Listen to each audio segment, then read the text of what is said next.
The sandbagging Olympics, known as preseason testing, are over. Christian Horner lives to see another day, and we're on a cusp of another Verstappen championship season. It is lights out, and away we go for episode 131 of the Eden Asphalt Podcast.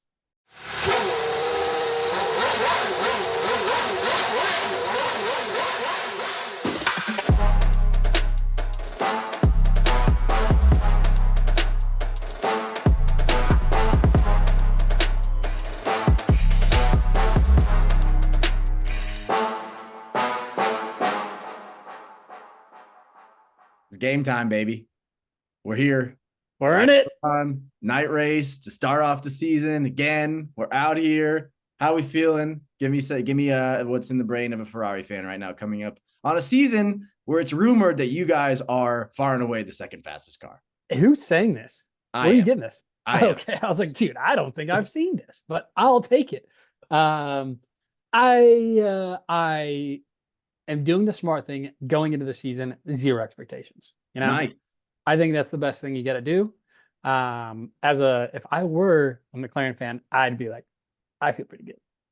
I am going to do the same thing as you. Actually, in the odds, which we'll get to our gambling paddock later, in the odds for Lando finishing top 6 was minus 120 and Carlos finishing top 6 was minus 400.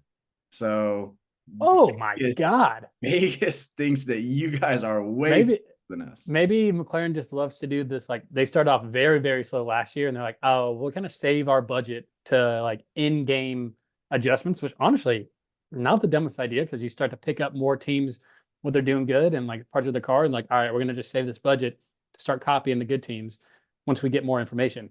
Very smart idea if that is what Zach Brown's up to. It's kind of what we did last year. It basically sucked at 100%. The beginning of the year. Yeah. And all of a sudden, it's so much better to suck at the beginning of the year and then be on an incline toward the end of the year. There's such higher morale. Ferrari, I feel like typically standard, is just to do well at the beginning of the season, drop off.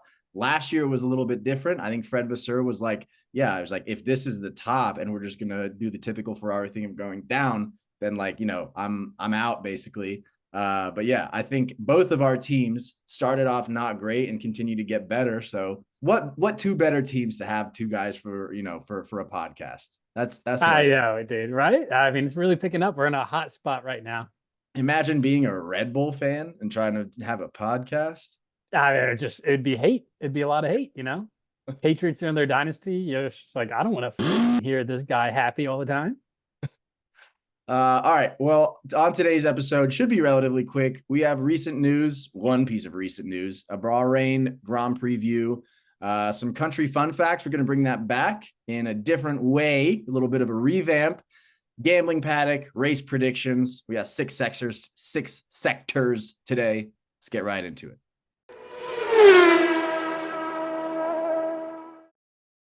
When we were thinking about recent news, there's really only one piece of news that's dominating the F1 space right now. And that is that Christian Horner has been cleared of all wrongdoing after what has been declared by Red Bull a fair and thorough investigation. Christian Horner, they were kind of careful to say he wasn't innocent, but he was not going to be penalized. Not in trouble. Yeah. Big investigation. We're moving on. It's just like, why don't you say, You getting caught drinking in high school, your parents find out, you're like, I'm in trouble. And they're like, we know what you did. We're just going to move on. It's like, oh, all right. Kind of skim by the teeth on that one. Yeah. And I mean, up until we're recording today on Wednesday, up until I think like Tuesday midday, it was rumored that he was out. Like he wasn't in Bahrain. And they were like, it's, imminent that he's leaving the team. Obviously, that was all bullshit. But, here we are. Nothing's changed for Red Bull. They're looking extremely strong, unless you ask Sergio Perez, who said that he was like, he's like, we're not 0.8 of a second faster. Like, they're a lot closer than us. It's like, dude, shut up. Well, we as a collective, we as in me, I'm not 0.8 faster, but Max, he's probably more. That's a good point. Yeah, he didn't say that. He said we. It could just been his camp. I didn't think about that. Yeah, exactly. So maybe he's not lying. I don't. He probably is truthful when he says that, but he just knows he's like we, the second car, aren't as fast, similar to last year. Yeah. Wow. It was right in front of me the whole time. And I The entire time. He's saying it. He's saying to the people, I'm going to suck again. yeah. I personally am most happy for Ginger Spice. There was a report that Ginger Spice was losing sleep, which you hate to see. But you See, know, this kind of goes back on it's the all for thing. nothing. Like It's all for they, nothing. Ginger I Spice for guess if Rome. she's losing sleep, they never, like you said he didn't do what he did. Like it's just he didn't get in trouble. I don't know. Like I was thinking about this. I watched that David Beckham documentary, the whole cheating allegations. They were just hammering, like, let's find out about the personal life. Been pretty like off the personal life for Christian Horner. I would like to see, is there commotion in the family? Are they like, is she sleeping elsewhere? Did she take the kids? Where is this going about? I want to see a little bit more of, hey, he's okay. He's fine. Nothing happens. I'm fine with him not getting fired. Sure, whatever. He's like one of the faces of Formula One. Is he not going to get anything? Is he not going to have to take like sex problem classes? You got Got a a sex sex problem problem? or something? The Huh? sex? You got a problem with sex? You got a sex problem? You got a sex addiction? You got a problem with sex? You addicted to sex? A sex addiction or something? No, sir. So I don't know. That was a little bit of a thing. It's like he did some wrong. The worst of the worst that could happen, him getting fired. He's not gonna. I feel like there should be runner-up punishments. What what would be like a slap on the wrist? Like, hey, we get to like all of your texts and like messages that you send or pictures that you send get broadcast to the entire Red Bull organization. That they give him two choices. That or he has to be in the first half of the year, be a part of the pit crew. He has to take off the front left tower. Okay. He's It's still like, on the wall. you want all your dirty secrets out and like weird stuff that you said, or you're gonna have to struggle a little bit down in the pits. I like that a lot. I want him on the pit wall where he normally sits. And then he has to run. He has, as soon but as he has the suit on. He has the entire suit on, like ready to go. Helmet, throws it on, and runs out there. I think we just solved the Red Bull It's crisis. easy. I think everyone would be like, all right, that's fair. That's a fair punishment. Yeah. All right. That's really the only thing that I wanted to focus on recent news. That is what has been dominating the F1 headlines. So let's move from our recent news to our Bahrain Grand Preview. First Grand Preview of the year, baby. Let's ride. All right. Grand Preview for the Bahrain Grand Prix. Tiny little island off of the coast of Saudi Arabia. Tiny country, but loaded with oil, people, culture, human rights violations of all kinds. But we're not here to talk about the excessive force by authorities, the torture and detention, the killing of political protesters, the killing of journalists.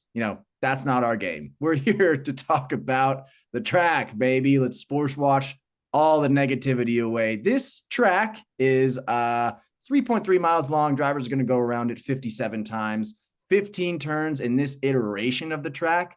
This is like kind of a choose your own adventure book for Formula One racetracks. There's a bunch of different ways you can race. We've seen it before. Sergio Perez did the fewest turns iteration of this race for the Sakir Grand Prix in 2020. And he went from last to first, one of my favorite races ever.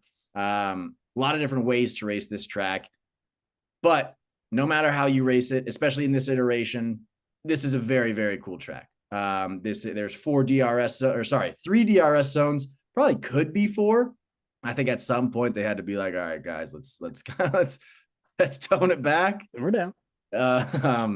Turn four is we're going to see a lot of good action in turn four. It's a downhill into turn 4, turn 10, downhill into turn 10. It's a really acute turn. So drivers, that's going to be kind of one of the slowest points of the track. While you're going downhill, drivers are going to try to set themselves up for a good pass.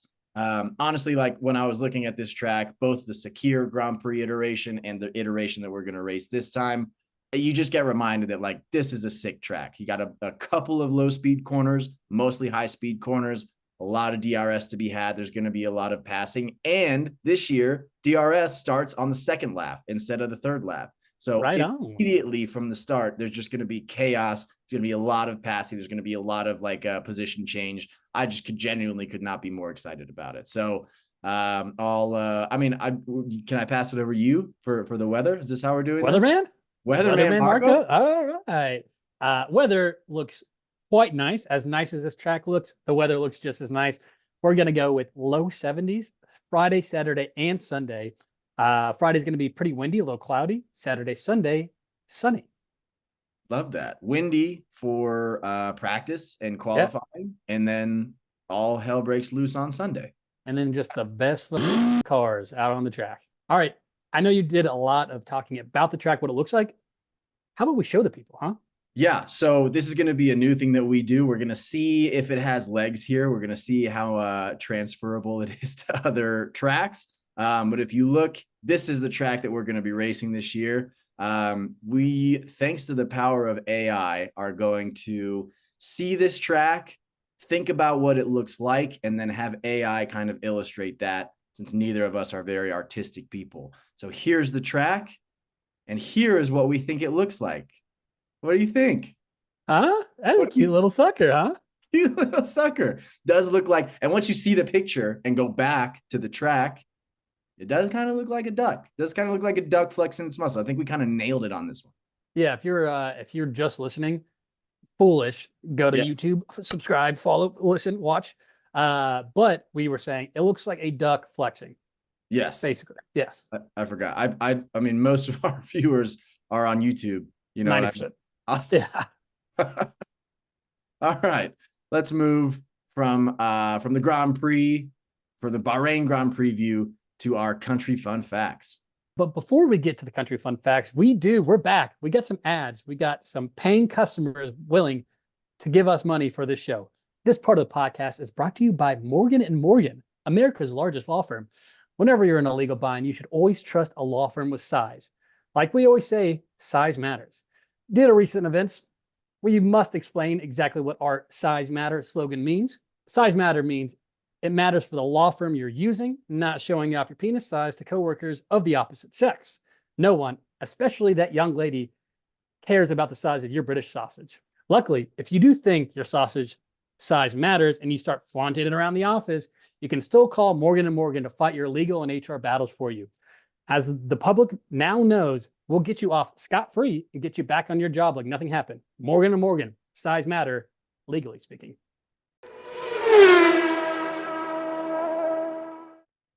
Thank you, Morgan & Morgan. Good to have an ad back. I'm glad we have some paying customers. It's been a long time. Been a bit of a dry spell, money-wise. Well, it was a bidding war, remember? Oh, yeah. Sorry, I forgot. Completely. All right, moving on to our country fun facts. So like Ian has said, we've kind of switched up a little bit of the podcast, trying to switch it up for the fans, keep it fresh, keep it light.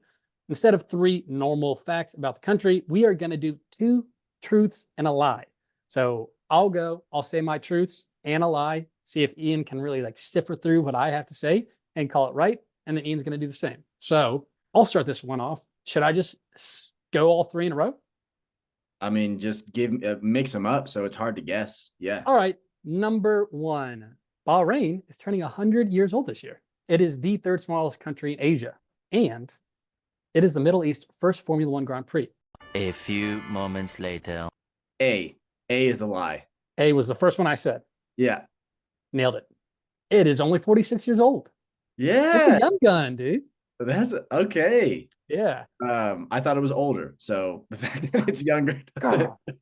Should have said 200. All right, my 3 truths and a lie. Or I'll just go 1, 2, and 3. 1, 2, and 3. Yeah. We're knocking the kinks out, folks. Bear with us here. The Jewish people make up 0.002% of the country's population. Population of Bahrain is 1.4 million, which means there are a total of 29 Jews in Bahrain. That's 1? That's 1. Okay, that's a lot of facts I got to suffer through. I didn't think about that. It's fine.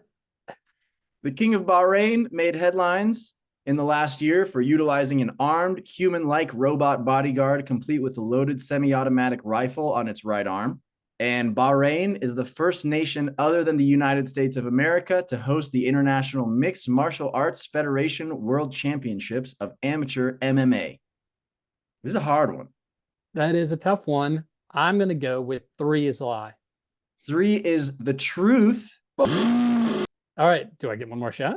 Yeah, sure. I'm going to go. There's got to be a lie somewhere in that first one. That one is also true. Oh, for 2. Tough. So 0.002% of the population, unless I'm an idiot, right? Bahrain's population 1.4. This is just type in calculator math that Ian did. 29 Jews in Bahrain.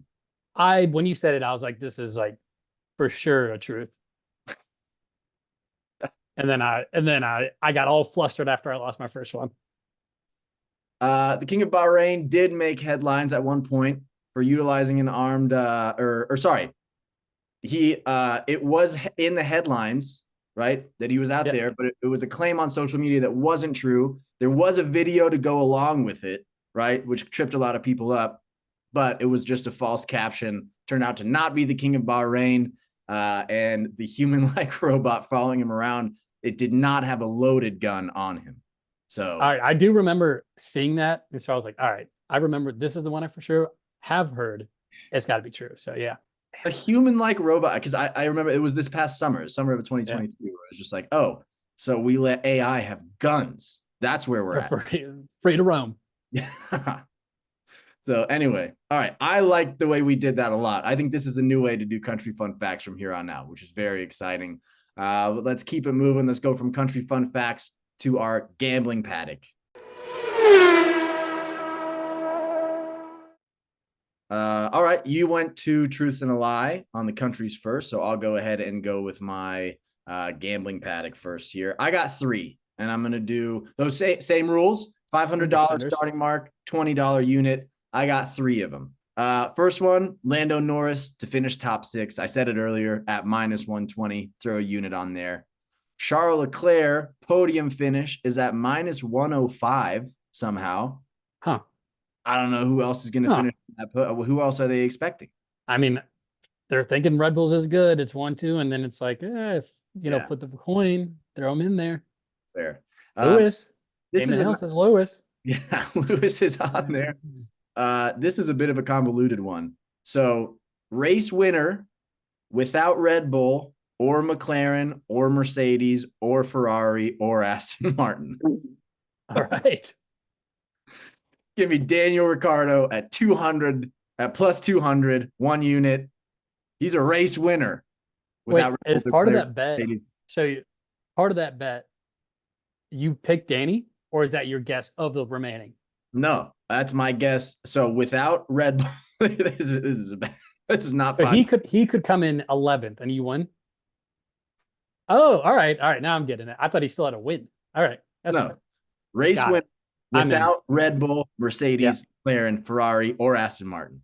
Okay, you got half the field. You're battling half the field. You're fine. I'm just battling the back markers. Yeah, you're good. And I get to root for Danny at +200. That's cool. I like that. That's a fun bet. Yeah, I don't think it's a good bet. I think it's a fun bet. I think it's a good bet. So 1 unit as well with that? 1 unit as well. I got 3 units on this weekend. About to be a lot more in my back pocket. Okay. Well, one of ours is the same. I do have the Lando Norris top 6. I also have under 17.5 cars finish, 1 unit +130. Love it. I'm going to guess, 3 cars, I win. Done. A lot of car changes over the summer. A lot of kinks to kind of figure out. Teams are going to figure out later, not this race. I think that's a decent bet. And then under 2.5 cars lead the Grand Prix. I'm going to go half a unit on this one, -155. I would go a full unit, but it's up to you. I mean, I won last year. I'm not going to fucking listen to you. Yeah, that's very fair. All right. There are your 100% guaranteed by the Eaton Asphalt podcast winning gambling picks. Let's wrap it up with our race predictions and get out of here. Send everybody off to the Grand Prix weekend. Why don't you go first, Marco? Finish us out. The first time that we predict everything right, 100% guaranteed from the Eaton Asphalt boys. Give us your predictions. Who do we think will crash or DNF? Sergio Perez. He doesn't have the confidence. He's gone. Driver of the day is going to be, I'm going to play it easy, play it safe. Let's do Max. Douche of the day. brought to you by Summer's Eve. It's going to be Esteban Ocon. Apparently, Alpine's car sucks this year. Early reports. We'll find out if that is true or not. I'm going to go with wildcard prediction. Neither Red Bull on the podium. Fastest lap, Lewis Hamilton. How many cars don't finish? 3 to hit my bet. Good stuff. 100% guaranteed. Also 100% guaranteed. Pierre Gasly for a crash DNF. Driver of the day, Lando Norris, obviously. Douche of the day, Lance Stroll. My wild card prediction is going to be double points for the V-Carbs. For the Visa Cash App, Red Bulls. Fastest lap, Charles Leclerc. 4 cars are not going to finish this time around. Make sure you get your bet. We'll just give you some extra leeway, extra breathing room on your bet. So that's on the house. Love that. Appreciate it. Awesome. All right, everybody. There's the first preview episode of the season. This is very excited to be back. I'm excited to be doing this with you, buddy. Thanks to our lovely interns who we have. We got a new rotation this season and nothing else to do now except go racing, baby. Exactly. Follow us on everything. Everything. Oh man, we got everything. We almost got Rumble. We don't have Rumble, but Rumble's coming, maybe. We're rumbling to get that started, huh? Do you think if we did Rumble, then we just take off? Maybe that's why the podcast hasn't blown up yet. We're not on Rumble. Discord, Rumble. Threads. Other ones. Dude, what happened to what happened to Instagram Threads? Facebook Threads, whatever that was. I didn't even step foot in that world. Instagram still really tries to get you to do it too. You'll see a little like thread that is like, oh, interesting read. I try to click it, it's like join threads. Like, no, not that interesting. They got to loop it into Instagram if they want anybody. Because I'm not going to download an app. Anyway, here's a rabbit hole we keep going down. Enjoy the race weekend, everybody. We'll see you after the Bahrain Grand Prix. See you, assholes. See you, assholes.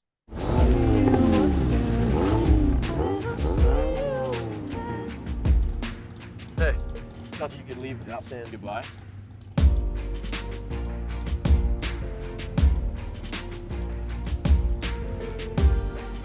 I used to say I lived my life a quarter mile at a time.